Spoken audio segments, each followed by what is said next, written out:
يلا حيا، شلونكم يا جماعة؟ عساكم بخير. في بيت أنا تقريبا نزلت عنه 3 مرات بحسابي بتويتر، وفي التيك توك يمكن مرتين، لكن ما عمري تكلمت عنه. وأرى شخصيا، هذه وجهة نظري، أرى أنه أعظم بيت حكمة انقال في القرن 21. هذا رأيي الشخصي يا ماجد. فيه بيات حكمة كثيرة وجزلة، لكن إذا بيخيرونك بين ذا وذا وذا، أنا من وجهة نظري هذا الأول، اللي هو عصا العز. عصا العز لا تومي بها كل ساعة، خطر على عيال النساء يكسرونها. بحثت عنه ولقيته حاطين له أكثر من شاعر، ولكن بالنهاية توصلت للشاعر الحقيقي اللي هو سعود الدليمي، وعياله مسوين موقع خاص بابوهم بسبة هذا البيت. وأكيد يعني عنده السيرة مشرفة، لكن أكثر شيء اشتهر هالبيت ذا.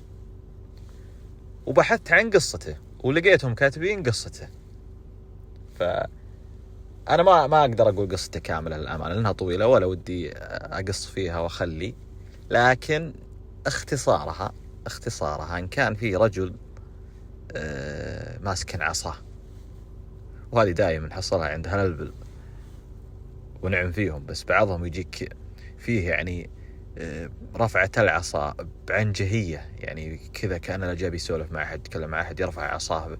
ورفعة العصا بشكل عام ترى ما هي زينة.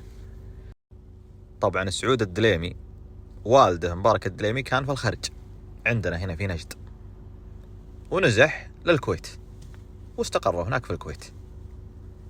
اختصار السالفة حق العصا ورفعة العصا، يقول سعود الدليمي شاعر البيت ذا، وهي قصيدة طويلة من ضمنها البيت، يقول في يوم من الأيام جاه عامل يشتكي بسبة هالرجال ذا أبو عصا، يعني ما أدري إيش مسوي بهم، يا أما أنه ما عطاهم رواتبهم وحاجة زي كذا، أو أنه خفض رواتبهم.